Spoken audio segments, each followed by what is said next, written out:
Okay, this one is the PRS Custom 22 10 top quilt Indian rosewood neck.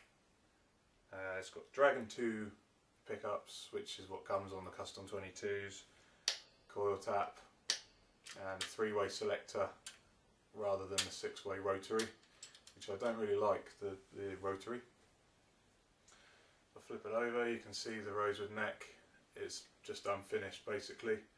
It's just wood. It's like having a tree.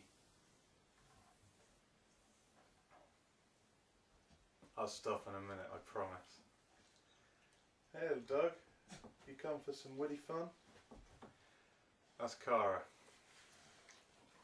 Mateo blue is the colour. I don't know how well it will show up on the video, but it's kind of a greeny blue. It's a very sort of bright blue. It's a nice colour. Stands out. New birds as well. Let's see if we can get a bit closer to the new birds with some light. They're just they're the same birds as usual, but they have just the outlines. They're not solid. I wasn't sure about them at first. I thought they were possibly on par with the old birds. I actually prefer them now. I think they look a bit classier. And the tuners are the phase 2 locking. And you see that little screwy bit at the top? Basically what happens is when you change the strings, you slacken it off, loosen off that little black screw. It comes out of the capstan, or comes out from the capstan. You pull the string out, push a new string through and tighten the screw back down, and it just pinches the string in. I think it's an absolutely incredible way of using a locking tuner. It's just so simple. I mean, there's not much that can go wrong with it. It's just a screw that screws down against the string. It's simple. Love it. It's my favourite type of locking tuner. It's nice, really playable. One of the most playable guitars I've got. Absolutely love it. So glad I bought it. I was always a bit put off by PRS and the kind of perception of the people that own them. They're just like super rich wankers who don't really know what they're talking about. But they're nice guitars, there's no doubt about it. Very nice guitars. Mahogany body with a maple cap as well. The older ones were alder, I do believe. The back was alder. This one has, I think it's about twice as long. Is the, I can't remember what year it was, 96 I think.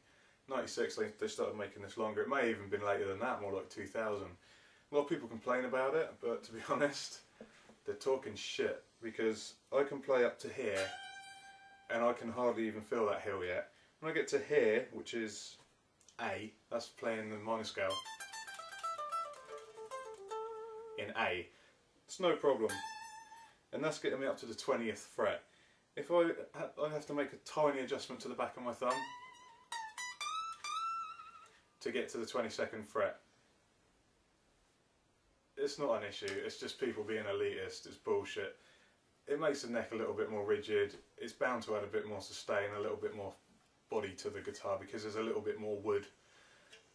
Not that much, you probably wouldn't even notice, but the people that say that that new hill is intrusive, they're talking out of their arse.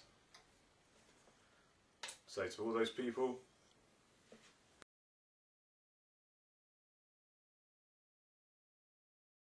this was an American Deluxe Ash Strat, and then Chappers got hold of it, and look what happened to it. It got sprayed black, it got scalloped, it got a brass nut, and it got a white knob. Chappers turns knobs white, be aware of that. Rob turns knobs white. It has the S1 switching system. Let's see if we can get a close-up of that. Where are we? Basically this top of this volume pot clicks in. I have no idea what it does, but it does something with the pickups. In the middle position, you press it and it activates all 3 pickups. It makes it really, really fat. Yeah, they're really nice pickups as well actually on this. It's one of the best Strats I've ever heard. It's even nicer than my Eric Clapton one, which has got bare knuckle pickups in. I don't know what it is about it, it's just a great sounding guitar. Shallow back locking tuners, it's just a thumb wheel on the back which you tighten down. Works kind of the same as the PRS, but the other way around. And it was a butterscotch colour, which is a kind of, I don't like the butterscotch, it's a kind of, well, like Angel Delight, butterscotch Angel Delight. It's like someone's got some butterscotch Angel Delight and painted a guitar with it. Luckily, someone painted this one black. It's also got a brass nut. Don't know how well you can see that, but it's got one. And then the scallop, it's very moderate. There's nothing much to that, but it makes a lot of difference. It really does give you a lot of control over the strings. It also makes the guitar very articulate. I don't know why, but the notes are they really sort of pop out. Really, it's a lot different to the Clapton Strat, and I think a lot of it's to do with the scallop. So yeah, nice saddles. I like the saddles on this. They're simple and they do what they're supposed to do. Also has a roller string tree as well, so helps with the tension a little bit, helps tune and stability. Yeah, it's just nice. The body, as far as I know, this is just going by what someone on the forum said, I haven't looked into it myself. Although it's a deluxe ash Strat, it's not swamp ash, it's just ash.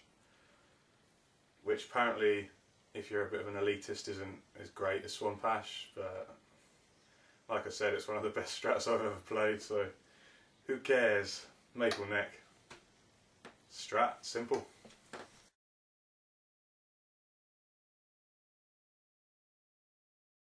Eric Clapton Stratocaster. This was an 18th or 19th birthday present from my granddad. No, it must have been 20th, 19th or 20th. It's 2002, I bought it months after it had got in the shop. I just like the fact that I was being bought a guitar that was like £1,000. The reviews, there was a review not long before I bought it in Total Guitar as well, said it was like the top guitar for a blues setup, and as I like blues I thought, well, it's a Strat, I really want a Strat. Why not go for that one if someone's going to buy it for me? So I did, and this is what started me playing seriously again. I took a couple of years away from guitar, I didn't really play, and then this one got me right back into it, until I had another break from playing, but that's another story anyway. This one is also an alder body. I think it's a two-piece alder. I can never remember what pieces of wood they use for Strats and how many pieces, or what real difference it makes, to be honest, how many pieces. But it's nice, it sounds nice. It did have active circuitry as well, and it would too if you bought one new, which is where basically the tone here is this is the volume boost, 25 decibels. I never really noticed it at all on distortion, but on a clean channel, if you rolled that up, it was a hefty increase in volume and thickness. Really did use it a lot when I was playing clean. This one was a TBX tone control, and basically this one, it doesn't have it anymore because I had new electronics put in, but it had like a stop point at halfway. It just clicked in gently to a fixed point. That was 1 to 5 was a normal Strat's tone. The next 5 were the TBX, which added, I think it was more mids and a little bit more treble. In fact, it may have just been the mids. It was a mid booster, so that would make sense. That was awesome. It made the neck pickup really sort of chimey and thick, and of course you could back it off to a normal Strat, which made this incredibly versatile. However, it sounded funny. It didn't sound quite right to me. So when I bought the bare knuckle pickups, I bought a bare knuckle slow hand set,